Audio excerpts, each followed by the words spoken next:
Hi, my name is Thaddeus Said. I'm a member of the Life Sciences Interface Doctoral Training Center at the University of Oxford. I'm also part of the Department of Statistics, and I'm also a member of St. Cross College.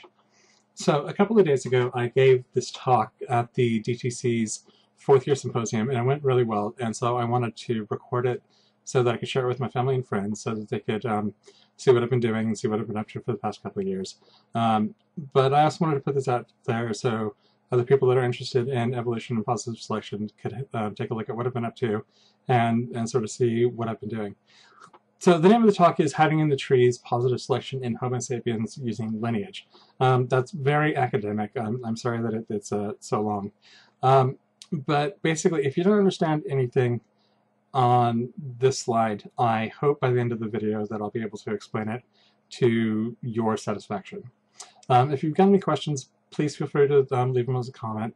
I will get to them as soon as I can. I'll answer what I can. If there's anything that you want more information on, please let me know. I can either write up an essay or I could possibly do another video.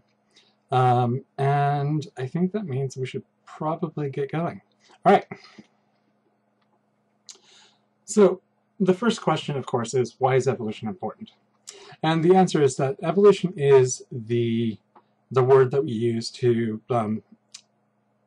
describe the process that leads to all biological diversity. So every change in every organism that you see throughout the kingdom of life is all classified under this word evolution. Now, why should we study it? Well, evolution allows us to understand the biological past of all species, but particularly our species.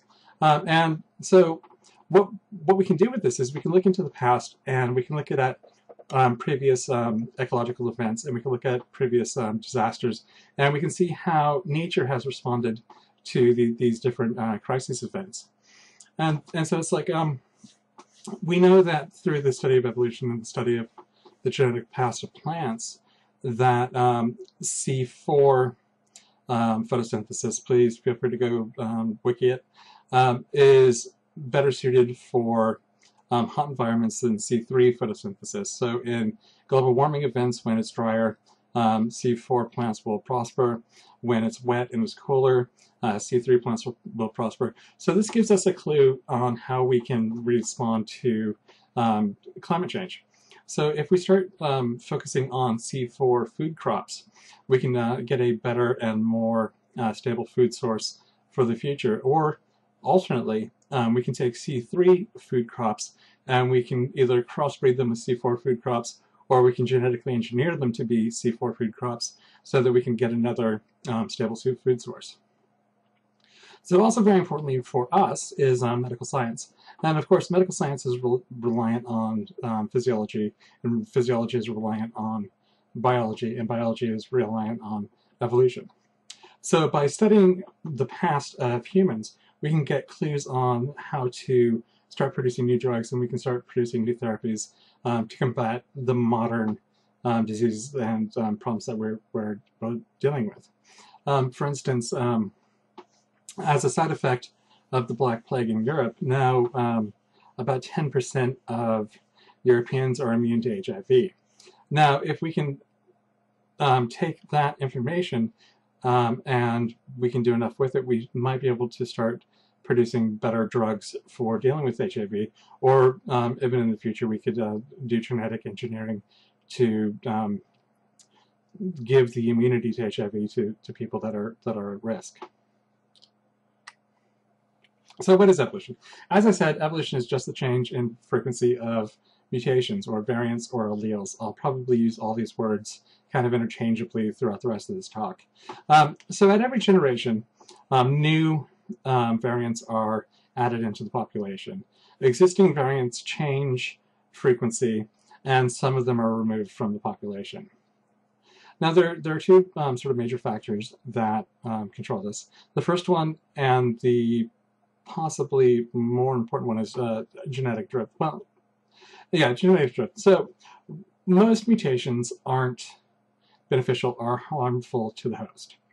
Every new human baby carries between 75 and 150 new mutations that are introduced to the population through this baby. And that most of these are just neutral. They don't hurt, they don't help.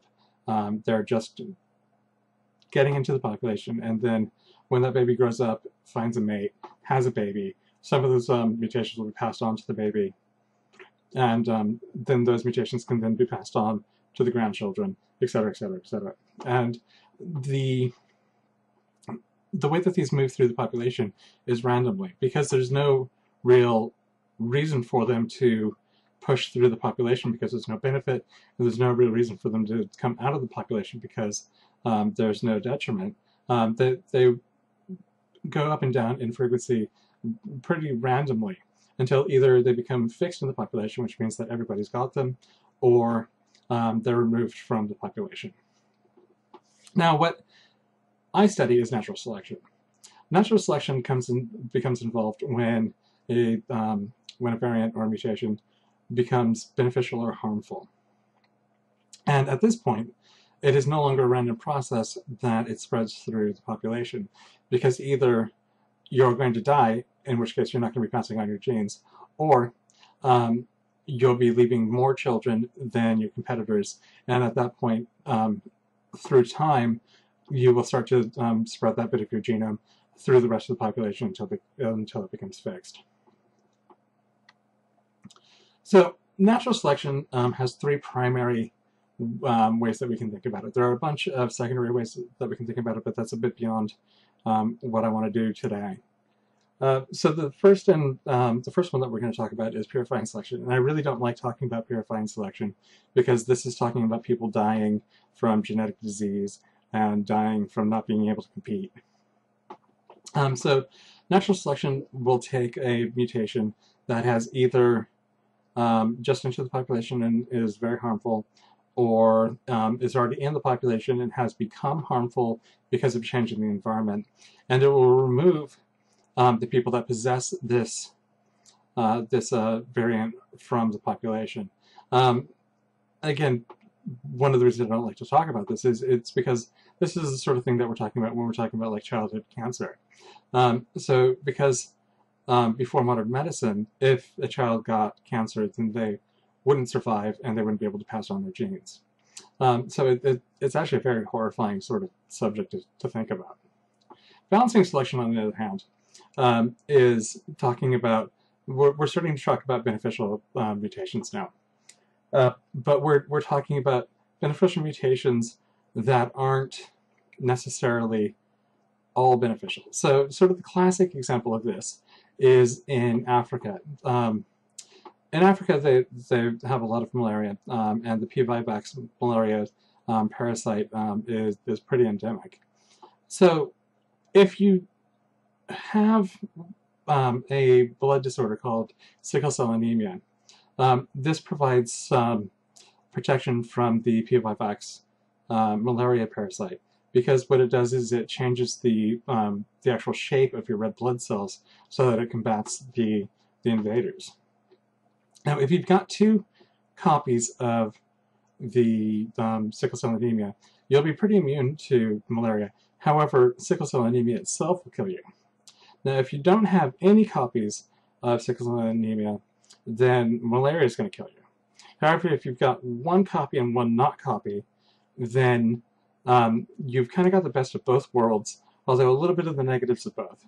So you'll be partially immune to malaria, but you'll also live much longer than if you just had pure sickle cell anemia. There are a lot of immune genes are like this. So within the immune genes, natural selection very much favors variety, which allows you to respond to more pathogens and more diseases. So positive selection, which is what I study, is looking directly at the beneficial mutations as they enter the population and then spread on their quest towards being fixed within the population. So as I mentioned, if you've got a beneficial mutation, you're more likely to leave a child or 2 children or 3 children or more children than your competitors.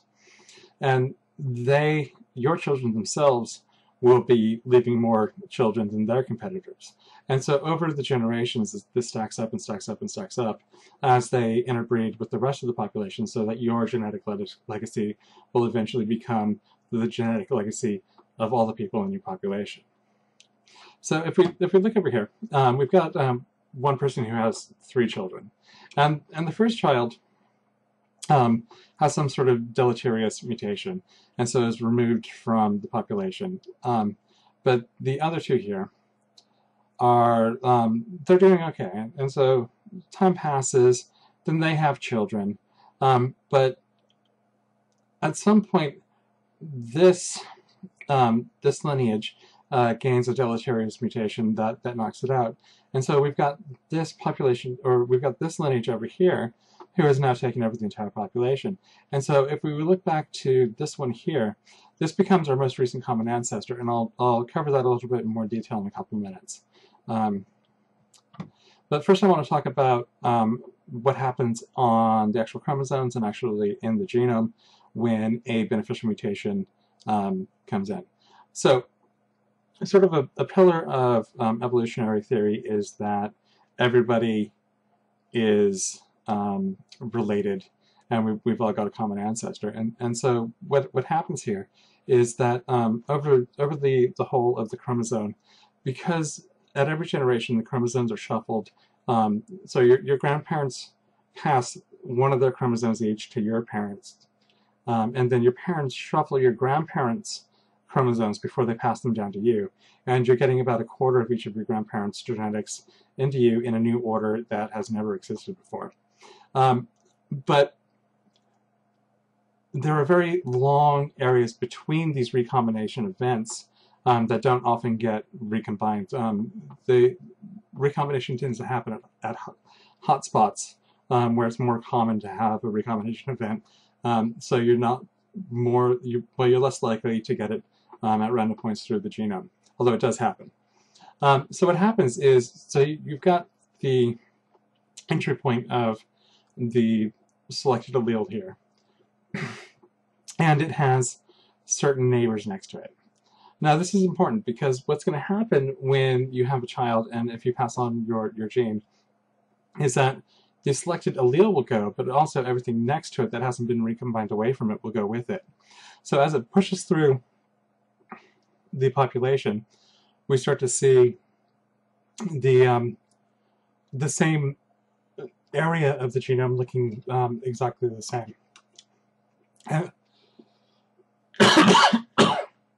Excuse me. And so what happens is, as these areas that haven't been recombined yet push through the genome, we start to sweep out genetic diversity, and these guys to the side are hitchhiking along with the selected allele. So this is why we have selective sweeps, because the pushing of the allele sweeps out variation in the area, and we have genetic hitchhiking because it's taking everybody next to it with it. Now recombination will eventually break down these areas and these links, but that takes quite a long time. But a very important thing to notice is that once a mutation becomes fixed in the population, it's going to start breaking these links between the selected allele and its neighbors, because the neighbors have no reason to stay in the population. They can be removed, but you need to keep the selected allele.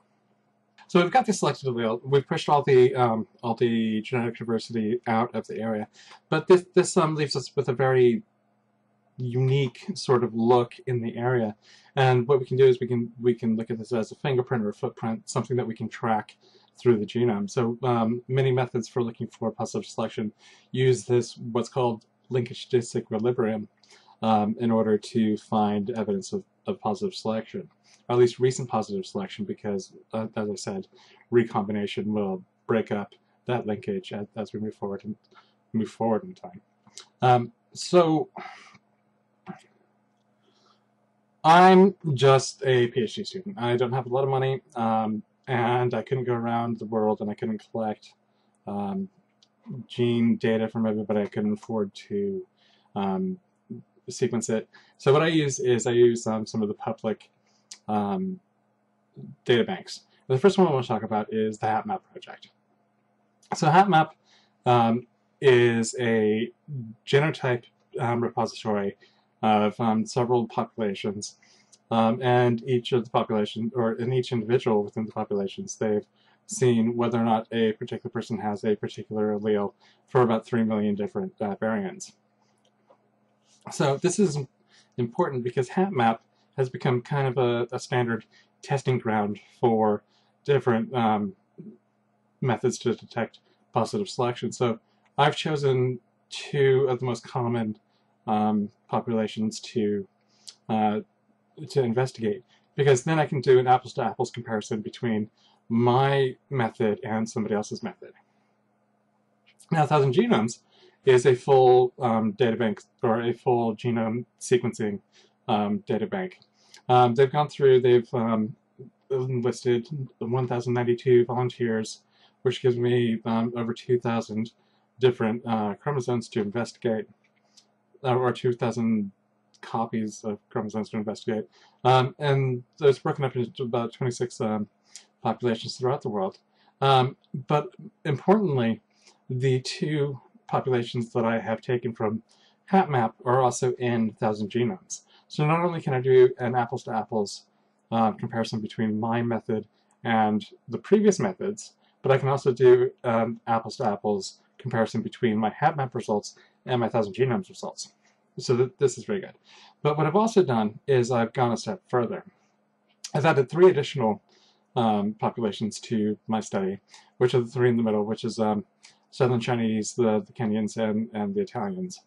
Now, as far as I know, nobody's done any investigations into positive selection in the 1,000 Genomes data in these populations. So this is going to be brand new to the literature, and we'll be able to inform a great many other scientists to be able to do their work and to do the various investigations that they're going to be doing. So the next thing I want to talk about is coalescent theory. And as I mentioned previously, sort of one of the pillars of evolutionary theory is that we all share a common ancestor. Now, this is very easy to understand within a population. I don't think anyone really disputes this, even if you are a strict creationist. I mean, everybody's got the ancestors, and we go back through this. And so, if we go back in time, this is way back in time, by the way, we see that we have a bunch of competing lineages. And so these lineages are going to be competing for resources, they're going to be competing for mates, they're going to be competing for places to live. And so at some point, these additional lineages are going to be dying out. And as time goes on, one of the lineages is going to start taking over. So at this point, we've got 3 lineages, but the yellow lineage isn't very successful. But then something happens, and the yellow lineage becomes very successful and takes over the entire population. So what we do is we say, okay, so this is all the modern people. We want to know who the most recent common ancestor is of all of these, and we can find it here. Now this is important for me because this is how I look for selection. So I look for lineages coming down off the most recent common ancestor that are branching faster than they should under the assumption that there's no evolution or no evidence of evolution in the area. So I would say on this side, we're seeing a lot more evidence of positive selection because we're seeing a lot more branching events, we're seeing a lot more descendants, and so we would say that this side is leaving more descendants, is much more successful. So we would assume that some sort of positive evolutionary event would be happening here, as opposed to this side, which only got 2. Obviously, it's much more complex when we're dealing with the bigger trees, which I will now show you. Oh, sorry. First, I would like to give a big thanks to Niall Carden, formerly of Oxford University, currently of Google. He wrote a program called TreeSim.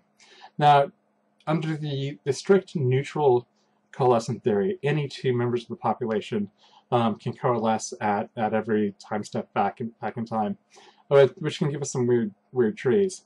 But when we start adding the genetic data to the trees, it starts giving it the correct shape for the history. Now, what we do is, okay, so every addition of a new variant into the population is very rare, because most of them will be taken out, so we're only going to be dealing with a very small number of additional events that are going to come in and be passed through the population. So we know that in almost 100% certainty, but not quite, that anybody who shares a particular mutation has a common ancestor that gave it to them. So we can see down here that these two guys have this T. So we know that because they've got the T and they don't have the T, that these guys need to coalesce into an ancestor before they can coalesce with the rest of these guys over here. TreeSim does this over an area of the genome and produces what's called an ancestral recombination graph, which takes into account the recombination that happens in the genome, which changes the ancestor state at every recombination event. But then, because that's a little bit complex to get your head around, we simplify that and we turn those into coalescent trees at each variant location, and it's those coalescent trees that I analyze. So this is a coalescent tree that we built using TreeSim on chromosome 1 in CEU, and this tree doesn't show evidence of positive selection. What I really want to bring your attention to is that, okay, so over here on the left, at time 0, this is the modern day. So we have 60 people with their 2 chromosomes each, so we've got 120 haplotypes here, and over here at max time, we've got our most recent common ancestor. But between these two times, at any given time point, any lineage that happens to exist has about the same amount of chance of branching as any other chance, or in any other branch. And so it's this that we call sort of a neutral tree. This is where we don't see any evidence of selection. So we move on to another area looking for evidence of selection. And the next slide will show that. So this is a tree that shows evidence of selection.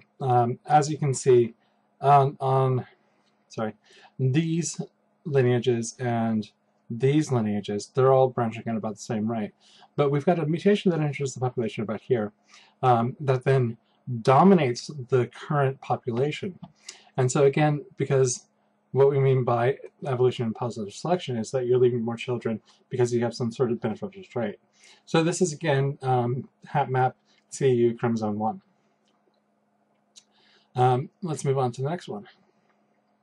So this is the LCT gene. LCT produces lactase, which breaks down the milk sugar lactose and allows you to digest it. So all mammals are born with the ability to digest lactose because otherwise they wouldn't be able to eat. They get milk from their mother. But once you stop breastfeeding, producing lactase is a biologically inefficient thing to do. So the genomes have evolved to shut off the lactase production. However, in Northern Europe, within the past, I think, 20,000 years, after we started farming sheep and cattle and we had access to milk-producing animals, somebody mutated to no longer shut off the lactase gene. So they were able to get an additional food source that helped them to go through cold northern European winters. So this added a brand new source of food and a brand new source of energy and a brand new way to survive. And this mutation is so powerful that it went from one person to now it dominates Europe. In Northern and Western Europe, 95% plus of people are lactose tolerant as adults, all the way down to Sicily, where 71+% of people have this gene. So it's gone from one person to most of Europe, all in the space of only 20,000 years. This is 1/10 of our time as a species as Homo sapiens. Before that, we were Homo erectus. So you can see that this is a very powerful event. This is also considered to be one of the most powerful selective events in recent human history. Now, what I've done is I've built a program called Lineage, which what it does is it goes through each branch. So I go to each branch on the tree, and I test it under the assumption that there's no evidence of selection.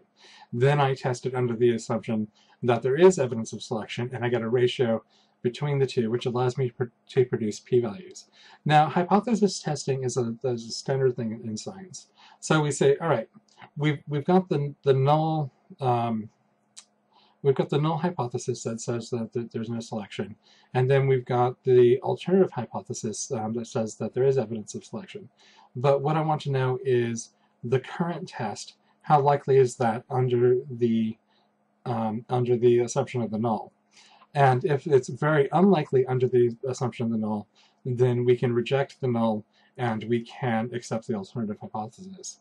So what I've done here is I have, for each one of these little dots, I have created 1,000 simulated populations. Now, in the simulated populations, I know exactly which allele is selected for. So I've built a tree exactly at that allele, and I know exactly which branch that allele has entered the population. So I've taken the p-value from that particular branch, and then I've gotten the percentage of times that I see that evidence in that situation.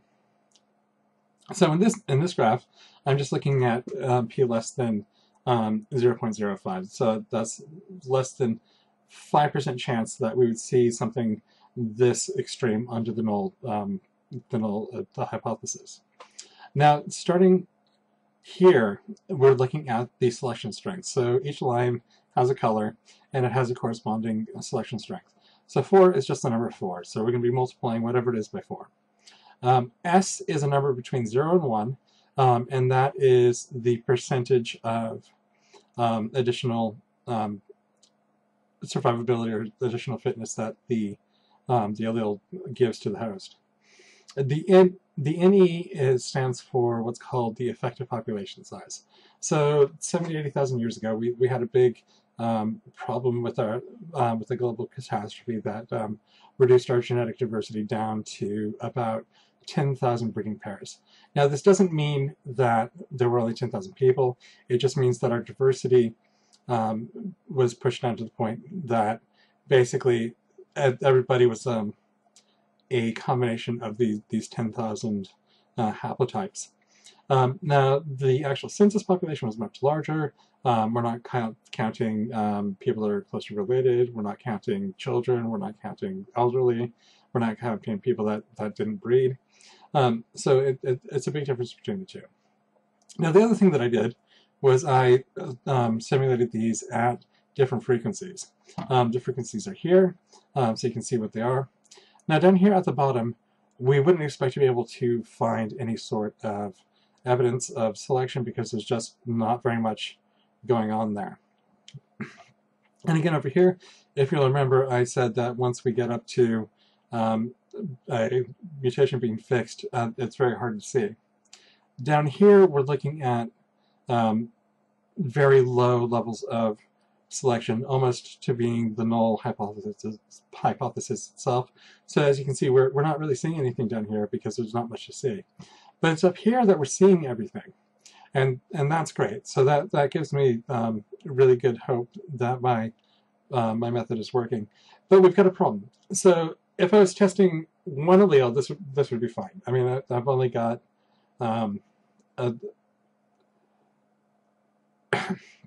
I've got a small chance of being wrong and rejecting the null hypothesis. However, I'm testing 36 million SNPs per population, and so that means that I'm going to be wrong a lot. So I'm going to be getting a lot of false positives. So what we do is we make the number that we need p to be less than much lower. And here we've got a graph where I'm looking at p is less than 10 to the power of minus 6. So at 10 to the minus 6, at strong selection, we're still seeing some of it. But if we remember linkage disequilibrium, even if I miss the causal allele, I'll probably pick up something to either side of it, because I'm going to be producing trees at each point. So my power is actually a little bit higher than what it looks like here, but I'm still seeing decent results just testing the causal SNP at the causal location. So one of the other major methods for detecting positive selection is called IHS. And IHS uses that fingerprint or footprint that I talked about earlier with linkage disequilibrium and the selective sweep.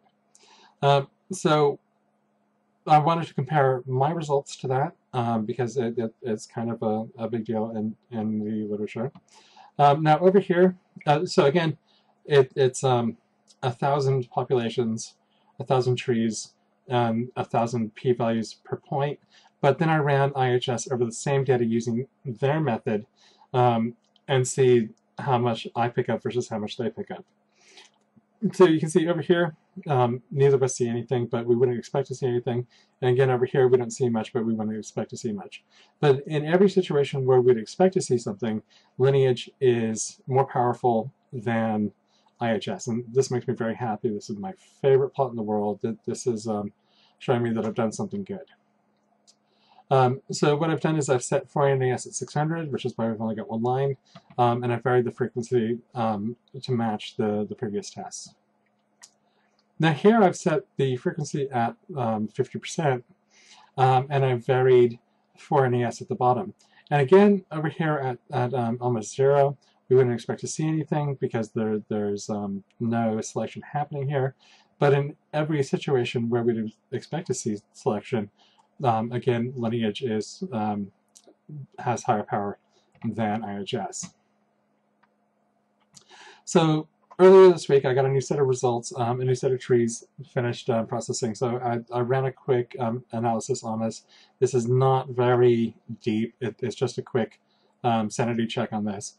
But this is CEU chromosome 2 in the 1,000 genomes population. And this big spike here is the lactase gene. So again, because it's one of the biggest evidence of selection in humans, it's very good that I can see this, because if I couldn't see this, I would know that I had done something wrong. So this is just a quick sanity check to make sure that I'm seeing what I'm supposed to be seeing. So to read this graph, this is minus log 10 p. So basically what I'm doing is I'm reversing everything so that I can see it in a slightly better way. This is the line of significance that we've selected based on our null tests. And anything above this line, we assume is showing evidence of positive selection. Some of them will be false positives, but most of them will be something worth investigating. Anything below the line, we assume is working under the power of genetic drift. So it can go up and down as it wishes, generation to generation. So just kind of doing a rather naive clustering method, I've come up with 4,000 regions that I need to investigate. My immediate next step is to implement a better clustering mechanism so that I can find out what the true regions are. Hopefully this will bring down those numbers, so I'll have less work to do.